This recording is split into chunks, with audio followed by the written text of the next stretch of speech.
Today's December 18th, 2020, and today we discuss Biden's tax plan.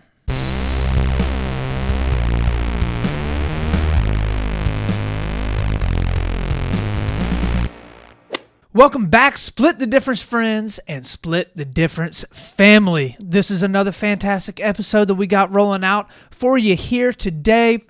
We got all the research. Today's episode is actually going to be a little bit different. This is kind of out by popular demand a little bit. I've had a couple of requests for a little bit of an analysis on and just some more information around Biden's tax plan, especially now that he's going to be going into office, and he claims he's going to be implementing it very, very soon once he enters office. So I figured I would go ahead, hop in, and do a little bit of research for you guys to help bring you guys all the wonderful insights that you guys need. A little bit of info for you if you are new to the podcast. Welcome in, first of all. Thank you for being here. Our goal for Split the Difference podcast is to be something that's a little bit more in the middle of the aisle, that finds that sweet truth that lies in between the left side and the right side. Oftentimes we hear that we're more divided than ever, and oftentimes we hear that there's no way to be able to find any middle ground, even though I feel like the vast majority of people really do sit in that middle ground. We look at the good, the bad, and the ugly on both sides of the aisle, and we do our best to have good civil discourse, and actually bring a little bit of unity to the political conversation. So, if that is something that you are interested in, welcome in, and please join us as we go to our actually only story of the day, Biden's tax plan. So there's been a lot of talk about in politics over the past couple months, what it's going to look like once Biden gets in, but really if Biden were to win, the presidential election. So Biden won officially earlier this week from the Electoral College, and now a lot of the things that he kind of campaigned on and things that were central to his focus in winning the election are going to start to come to fruition after January 20th of next year. There's been a whole lot of mudslinging back and forth. There was a whole bunch of talk about Biden dismantling a lot of Trump's tax policies that he set in place during the 2017 Tax Cut and Jobs Act.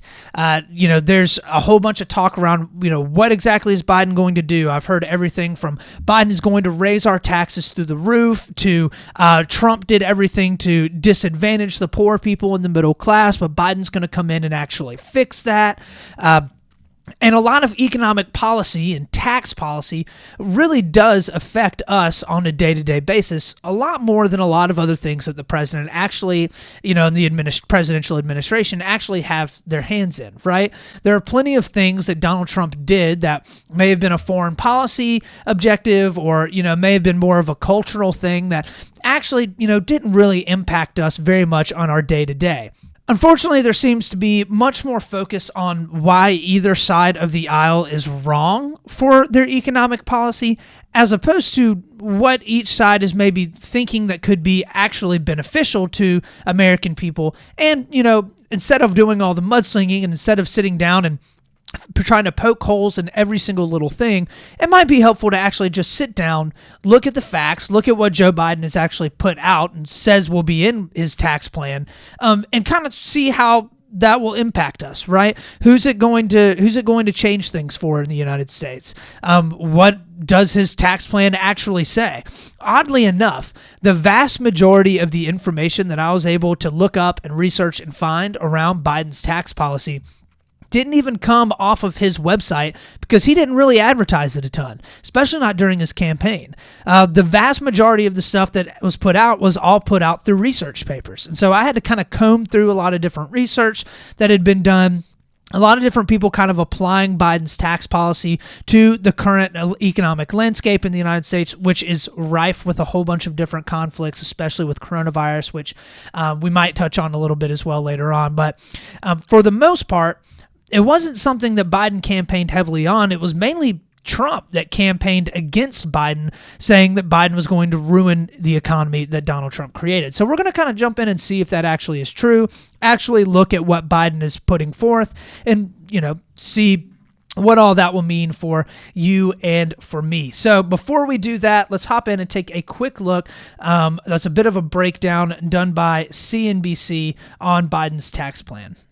Good morning, Becky. Well, Biden's plan would raise taxes by $4 trillion over a decade, with most of that paid by high earners and companies. That's according to a new study from the Tax Policy Center. Now, Biden would hike tax revenues by 8% in total. Every income group would see a tax increase. The middle class would see an increase of about 0.4%. But the top, they would see by far the biggest hike. The one percenters would see an average tax increase of about $300,000 a year, and their tax rate would jump by 12% to 42%. Now, the top 0.1%, those are the people making more than $3.6 million a year, they would see their tax rate jump by 16% to 47%. And nearly 3/4 of the increase in taxes under his whole plan would be paid by the top 1%ers, and the bottom 90% of Americans there would bear less than 7% of the total cost. Now, Biden's plan calls for rolling back the Trump tax cuts, bringing the corporate rate up to 28% from the current 21%, and he would tax capital gains the same as ordinary income for those who make more than $1 million a year. That means the capital gains tax, which is the most important for investors, would go from 20% to 39.6%, and he would apply the payroll tax. All right, so that gives kind of a brief overview of kind of what Biden's tax plan will look like from a very 30,000-foot level. So I guess first, before we jump into everything, I'll give you a little bit of an outline. The first thing that I'm going to look at is the taxes and changes to the current tax law that we have now. The second is where the money will go, because taxes, have to go somewhere. It's the money that the federal government is bringing in. What will the spending look like under his economic plan? And then the third, who will be the most impacted? So to start off, the taxes. So Biden has said many times that he wants to raise taxes, but only for specific people. His tax plan details the changing of a large amount of Donald Trump's current tax plan. A lot of that having to do with high income earners. So as you heard in the video, his plan is to pretty much tax you always hear this, the 1%, right? And those are for the most part people making over $400,000 a year. So he wants to raise the individual income, capital gains, and payroll taxes on people that earn more than $400,000 a year. So this would include the highest income earners in the United States. The purpose behind this and the idea behind this is that those people make more money, so they should, quote, pay their fair share, or they should pay more money because they make more money, right? This is what is called a progressive tax bracket. We already in the United States have one of the most progressive tax brackets in the world, believe it or not. And the progressive tax bracket is basically structured in a way where as you continue to earn money, you eventually pay more money in taxes. So you go up to a 10%, threshold, and then if you're, at I think it's $37,500, then you move up again, and all of it is, heavily dependent on if you're married or if you're single filer. So say the tax bracket is, you're paying 10% at $37,000 or $40,000, right? We'll say 10% at $40,000. Well, then when it bumps up to 15%, say that's at $50,000. Well, once you start making $50,000, what it means is you pay 10% on your first $40,000, and then you'll pay, 15% on that next $10,000 that gets you up to the total $50,000 that you're making. So you're not paying 15% on the entirety of your income. You're just paying that highest tax bracket on the money that would be above the tax bracket that you are currently at, right? So the idea behind this, of course, is to be able to increase the revenue that the United States government takes in so that you can eventually then, of course, increase the spending that the federal government is doing as well. So a little bit of highlights around all of this. So this includes a 12.4% Social Security payroll tax on income earned above the $400,000. The idea is that would be split evenly between employers and employees. He would increase the top individual income tax rate for taxable incomes above $400,000 from 37%, which was what it was before Donald Trump cut it down, back up to the level of 39.6%. So he would just reverse what Donald Trump did. Donald Trump lowered the highest income tax bracket by 2.6%. And then he would put taxes on long-term capital gains and qualified dividends for income over $1 million at the top federal income tax rate of 39.6%. This is probably one of the biggest things that a lot of, I think especially high income earners that use primarily investments. So right now, the top capital gains top capital gains tax rate is 15%.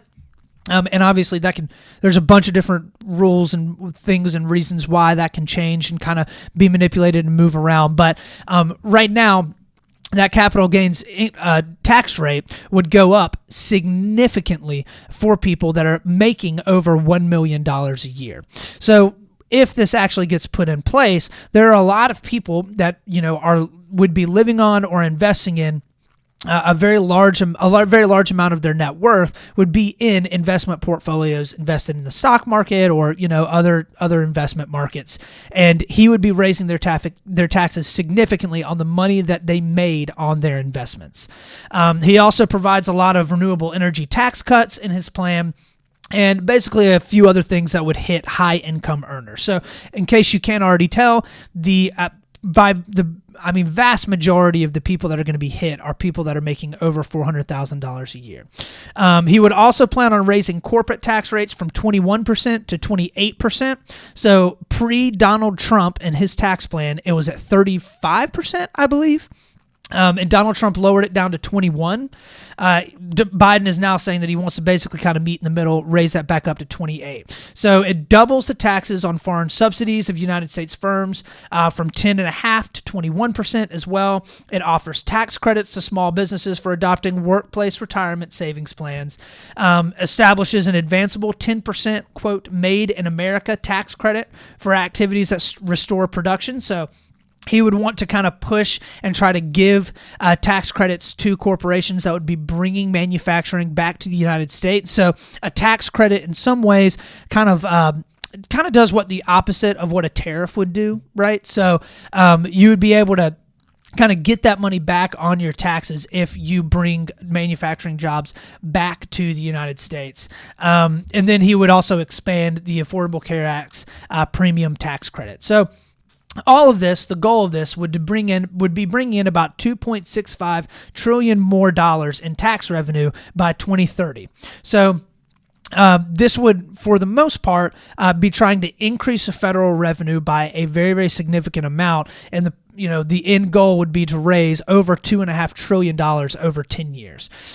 So a couple of models that I found around this. So the economy will have a reduction in the gross domestic product of about $1.5 trillion on the better side and about $2.6 trillion on the worse side.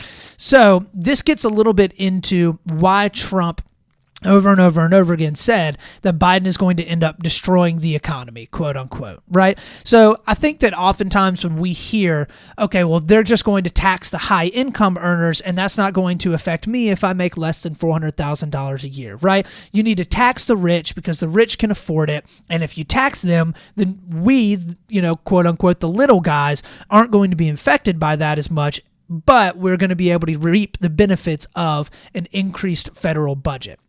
Well, it doesn't really work like that, right? Because when you are increasing the taxes taken in by the federal government and you're taking away money out of individuals' pockets, well, it's going to decrease the gross domestic product, right? And the gross domestic product is basically the total amounts of goods and services in an economy. So the idea basically is that if people have less money, they don't have as much that because they're giving it to the federal government, they don't have as much money that they can spend or that they can, use to create more goods and services that would be circulated in and throughout the entirety of the economy. So anytime that you see an increase in taxes, you're normally going to see a decrease in the amount of production that is done with the economy.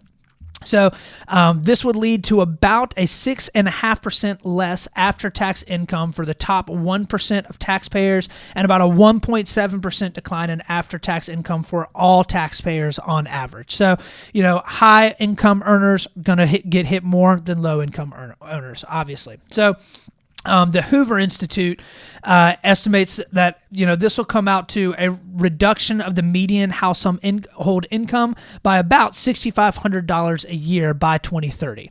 So as this continues to go, and is in place, and we have a couple years that go by, the economy, because it shrunk, is going to be producing less, which has an exacerbated effect over the course of the decade. So by the end of the decade, the median household income on average, as estimated by the Hoover Institute, would actually decrease by $6,500 per year. The only model that I was able to find that gave Biden an actual increase in GDP was produced by Moody's Analytics. So S&P Moody's is they are, for the most part, they are, Moody's Analytics is a very left-leaning, very, very liberal economic, and I think basically an economic, analyst. So they almost always are going to give much more benefit to the left side of the aisle and more of the left-leaning economic policy as opposed to more conservative fiscal policy. It just is kind of what they do. The Hoover Institute is a bit more conservative. So they had Biden's tax plan increasing GDP by about $2 trillion. And this is the model that Biden cited over and over and over again, basically saying my economic models are predicting that I would actually increase the gross domestic product for the United States. However, this was pretty much a lone report. There are very, very, very few reports that I was able to find that were able to say that this would actually increase the production of the United States. And that makes sense, right? Because people are going to have less money because more of their money is being taken in taxes. They have less money to invest in their businesses, less money to spend on goods and services, less money to invest back into the economy. And as a result, the gross domestic product is not going to go up. So major changes. I know that was a lot of jargon and that was a lot of kind of higher level stuff, but basically the huge points around the taxes are Biden wants to increase taxes in order to be able to increase the revenue of the federal government. Okay. So that gets into our second portion, which is spending. Okay. What is the government going to do? Because if they're increasing their revenue, they're not going to pay down their debt because that's just not what the government does. They're obviously going to up their spending. Every dime the government takes in, they spend 2 dimes. That's just how the government works. So this gets into a little bit of what the, argument is behind why you would want to pay more money in taxes, okay? Because you see this is a really, really clear difference between both the left side of the aisle and the right side of the aisle on economic policy and tax policy, okay? You're even seeing right now Mitch McConnell is fighting with Nancy Pelosi, has been for the entirety of the year, on what economic stimulus should look like because Mitch McConnell is much more fiscally conservative. He ascribes much more to the Milton Friedman kind of laissez-faire type of economic policy that says the government should take in less money and it should cut the amount that it spends so that the people would actually spend that money and invest that money into the economy. Whereas the left side of the aisle ascribes a bit more to Keynesian economic theory, okay? And I will explain what that is. I've mentioned it on my podcast a couple times before, but it's named after a guy, Dr. Keynes. He was in the early 30s. But the premise of Keynesian economic theory is basically that economic output is strongly influenced by the total demand within the economy or the total spending with the economy. It doesn't necessarily matter who is doing the spending. So if the federal government is spending much more money in the economy, then the economy will actually grow because that's more money that's being injected into the economy. That's the premise of Keynesian economic theory. It's a very high-level version. You can obviously go way, way deeper into this. It is being debated. It has been debated for the entirety of the 20th century. But this economic theory got extremely popular in the 1930s in the midst of the Great Depression. And you could see a lot of, FDR's economic policy was heavily reliant upon and ascribed to this specific economic theory. You can see that with the New Deal. You can see that with Social Security being put in place. You can see that with all the different acts that were put in place to hire on workers to the federal government because the unemployment rate was so high. So the government was spending more money and injecting more money into the economy. And as a result, he believed that the economy would actually grow and benefit from that. So it's apparently obvious that all the taxes are being raised and put to certain levels for very, very purposeful reasons, okay? Biden has a few goals that would be accomplished basically by spending money at the federal level. His plan currently is calling for an additional spending of about $8 trillion on a static basis, basically around infrastructure, education, the social safety net, and healthcare over the course of 10 years, okay? So he's going to raise everybody's taxes, especially on the rich, and then he's going to take that money and he's going to invest that money back into the United States. That's his goal, at least. So what are the big things that he wants to spend money on? The first is infrastructure. So he has about $2.4 trillion set aside for the course of the decade. This includes increases for traditional transportation infrastructure. So think your roads, for the most part. Clean energy investments, that's a good bit of it as well. Research and development and innovation. And made in America government purchases of American-made products. So the idea behind this is that he wants to invest into the actual road systems, the transportation systems, the bridges, all the stuff that basically is the infrastructure of the United States. He wants to invest in that at the federal government level to be able to make America basically a place that's more infrastructurally sound. There would also be some different monies for what he's calling social infrastructure. Not actually totally sure what that is, and he didn't very clearly define it. This includes affordable housing.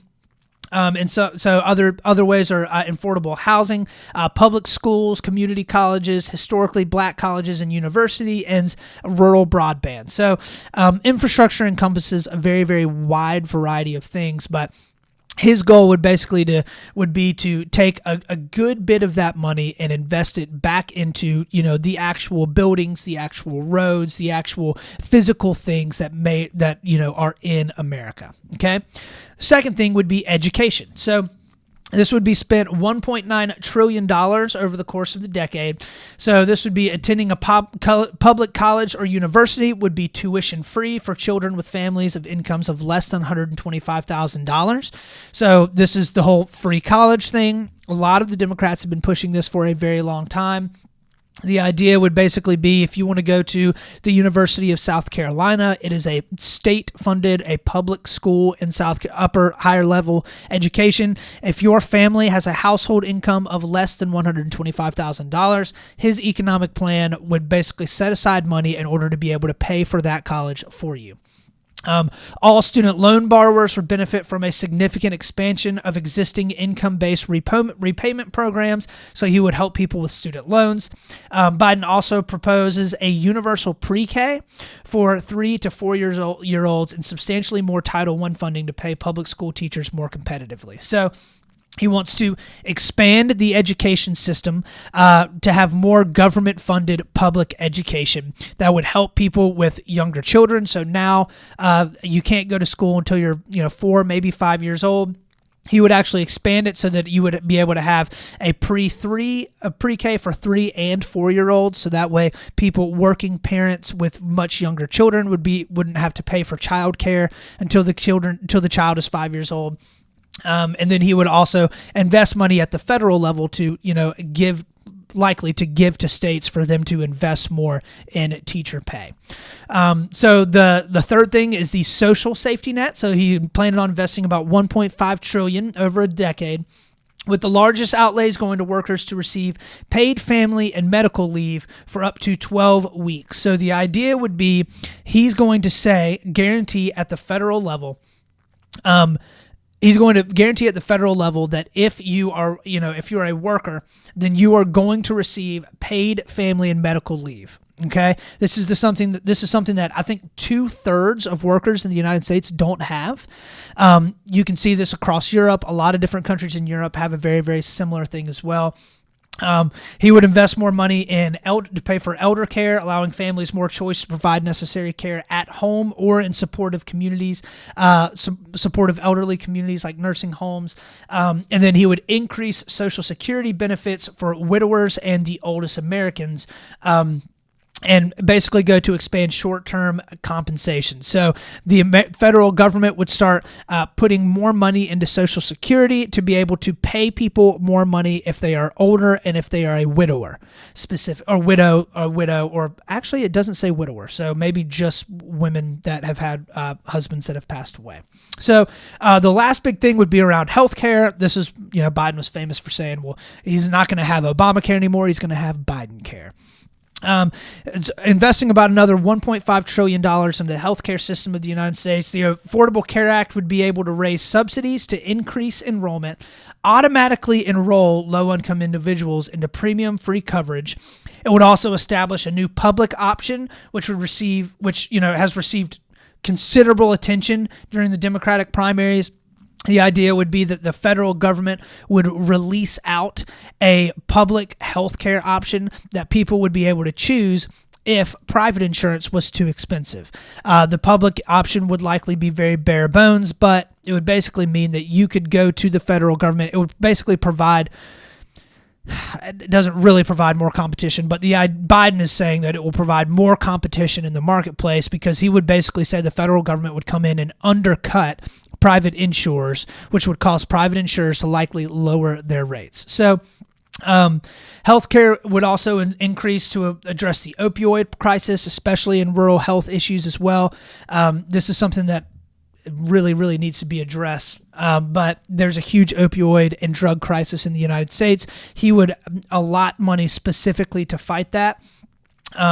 So much of his plan would basically rely on government spending, subsidies, and credits in order to ignite that economic growth and push innovation. So the whole idea behind this Keynesian economic theory is that we, as the federal government, have the biggest budget in the entire world, right? The United States economy brings in more money and pushes out more money than any other business, any other economy in the entire world. So we should flex that spending power, use that money to invest into the United States. And as that money is invested into the United States, whether it's through various healthcare measures, reducing costs of healthcare for people, whether it's through investing in education for children so that way our populace is better educated, whether it is through infrastructure, so people have, the federal government is saving states money and saving people money, so they're not blowing out tires on the road or not having to spend more money to be able to update their infrastructure. The federal government would be doing it. The purpose of it would basically to spur on economic growth, research and development, and innovation because of new cash that is injected into the economy. So, with all of that, third point, who's going to be impacted the most? So the benefit of Biden's tax plan from the vast majority of the research that has been done will primarily be very low-income individuals in the short term due to the expanding of the social safety net and healthcare. So right now in the United States, as many people know, if you are not a high-income earner, if you're making a household income of $50,000 to $100,000 a year, right? You're sitting kind of right at that median income household income in the United States. All it takes is one big medical issue to happen, and you're fried, right? It just is the simple fact of the matter.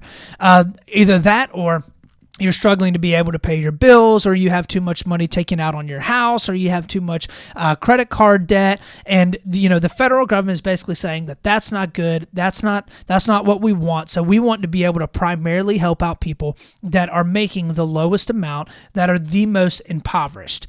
So all of that will be taken care of, and all of that will be the brunt of that economic boom for the low income will be felt by the higher income earners of $400,000 a year or more, corporations and businesses. An important note here that I feel like I have to make is that when I say large corporations, I don't just mean your Walmarts, your Amazons, your Facebooks, your gigantic companies. I also mean smaller corporations as well. There are a lot of pass-through businesses that will be heavily impacted by this. These employ, roughly about 43% of the workforce, and because of different IRS limits on the amount of money that you can take in, that's non-wage income for your business, there would be a lot of these corporations and smaller businesses that would feel a pretty hefty increase in their taxes. So I saw one statistic that said that about 72% of entrepreneurs or pass-through business owners would see a tax hike over the next decade. So that's not just, your large corporations. That's, your everyday person that is working and owns their own business. So that is the show for today. Thank you so much for tuning in and for checking it out. I know that was a ton of information all relayed at you very, very quickly. So listen through it again if you need to. I hope that it was helpful. I hope that it was beneficial to everyone. I know that I didn't give a ton of my own opinion about this, but that wasn't necessarily the purpose of this podcast. I mainly wanted to just give y'all the information to allow you to decide on whether or not you think it will be a beneficial tax and economic policy put in place by the Biden administration. Please hit me up on all the various social medias, Instagram, Facebook, YouTube, whatever it may be, through my website, and let me know what you think. If you enjoy content like this, I'm more than happy to continue to do it because I enjoy it, especially on the economic side of things. I think it's fascinating, and it's a ton of fun for me to be able to plan and to be able to do. So reach out to me and let me know what you think. Give me some feedback. All of that is more than welcome. So with all that having been said, that's the show for today. As always, y'all, remember, we're going to stay level-headed, we're going to stay reasonable, and we're going to do our best to split the difference. This is Austin Taylor.